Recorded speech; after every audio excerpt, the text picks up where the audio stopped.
Hello everyone, welcome back to my channel, and today I want to show you how to play the SU-101 Tier 8 Russian tank destroyer. This is the other Tier 8 Russian tank destroyer besides the SU-152, but this is part of the less popular line, and I think this line is less popular because it plays totally different from what you're used to with generally most other tank destroyers in the game.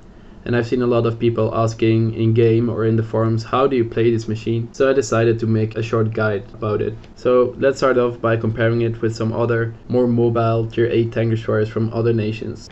So as you can see here, I will compare the SU-101 with both the 100mm and the 122mm gun to the AMX with both the 100mm and 120mm gun, as well to the Yak Panther 2 and the Charioteer. I chose these machines because they're generally the more mobile and fast tier 8 tank destroyers, so they would be the direct competitors of the SU-101.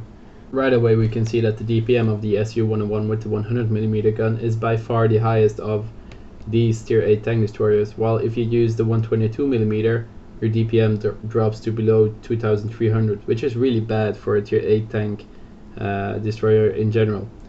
But then on the other hand, if you look at the penetration, the penetration value of the SU-101 with the 100mm gun is only 219, and that's not really good, especially not if you can get into tier 10 matchmaking, while the 122mm has a penetration of 258. The 100mm gun has this amount of DPM despite only doing 320 alpha damage because of the rate of fire and the reload time, which is just over 6 seconds. And trust me, this is simply amazing. You can easily take 2 shots at an enemy for every 1 shot they put into you. The weapon handling on this machine with the 100mm gun is also really good. With an aim time of only 2 seconds and an accuracy of 0.34, you would forget easily that this is a Russian tank destroyer. But don't be mistaken, they still don't have any gun depression as is usual with the Russians. Only 2 degrees. This makes it really uncomfortable when you try to crest ridges, or just small bumps in the road will easily throw off your aim. The gun traverse of 9 degrees with the 100mm and only 7 degrees with the 122mm is really awkward as well, especially if your target is moving. They will easily go out of view and you will have to re-aim again. The mobility of the tank is pretty good as well. It has a relatively high top speed of 54 km per hour and an awesome horsepower per ton ratio of nearly 20, making it so much more mobile than, for example, the Yak Panther 2. The armor of the SU-101 is nothing to count on, but considering that it's still 120mm thick and heavily sloped, you can get a lucky bounce on it, and this is good. Since the tank only has 990 health, it can't take a lot of hits at all before being taken out of the battlefield. One last aspect of the SU-101 that I really don't like is the shell cost. For a shell that only does 320 alpha damage, a shell cost of 1200 is simply crazy. Considering the rate of fire and the low alpha damage, you will be firing a lot of shells, so it will be relatively hard to make a profit in this tank. Right, so that's basically it. So let's jump in some gameplay which really showcases the aspects of the SU-101. So we're on the Kharkov map in a heavy tier 10 game. I'm playing together with my friend You Are Bleeding, I know him from my clan, and he will be playing in the Loa. The SU-101 and the Loa don't really go well together, but that's not why we chose those tanks, we just wanted to have some fun. So right at the start, since it's a tier 10 game, first I thought of going south, but then considering the amount of medium tanks on the enemy team of tier 10, I decided not to go there and see a bit what my team does. A lot of my team is going south as well, and I didn't think I could really add to the team there. So right now I'm kinda messing with my friend here, deciding where to go. And now I decide to go north. I see a light tank there, and if there's one thing the SU-101 really likes, it's light tank. It's really surprising how a tank destroyer can basically destroy a light tank so easily and so fast. So right now I auto aim, wait till he is coming towards me, so the auto aim will hit and hit him, put him on fire. The next shell is in within 7 seconds, but sadly the third one misses. So right now I see the E5 is here to help me, and this is a pretty easy engagement for us. So I just decide to push up and try to flank those light tanks a bit. I get spotted though by the T-44 there, but luckily he doesn't hit. The bulldog, the black bulldog there, misses as well, but so do I. And now I finally aim my shell and finish off the light tank. 1 down, 2 to go. I see the E5 is pushing up. Try to snipe one in, but it misses. And there you can see the frontal armor of the SU-101 is so angled that it actually managed to bounce the shell of the T-44 there. Now I decide to go for the bulldog there, but I didn't see this half track here and it kind of stopped me.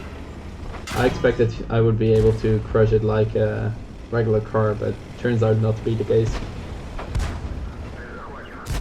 Try to put a lucky shot with auto aim in there, but it misses.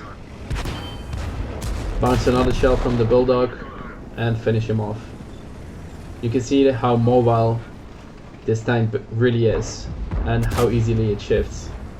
Yeah, that shot was really badly aimed, and considering that I just wasted another 1.2k credits, I maybe should start aiming my shells, but apparently I don't really feel like it.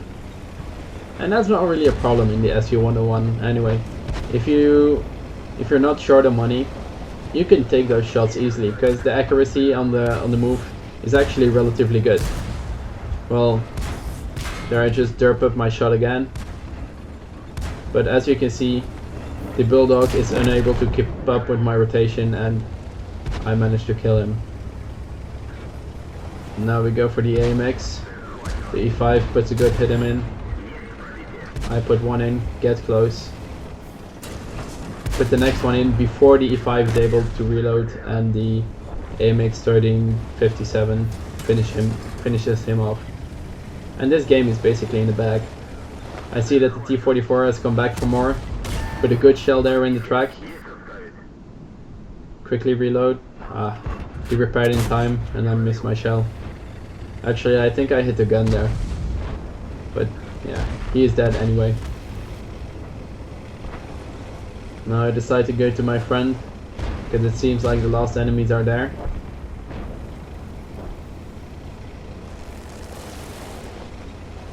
But then I see that the SDA is spotted here, and since basically everyone is fighting against the tank destroyer over there, I decide to rush in and get this tank.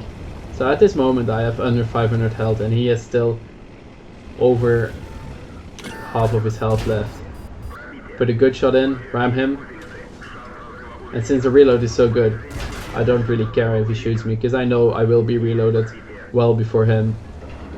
And there we go, we finish off the STA.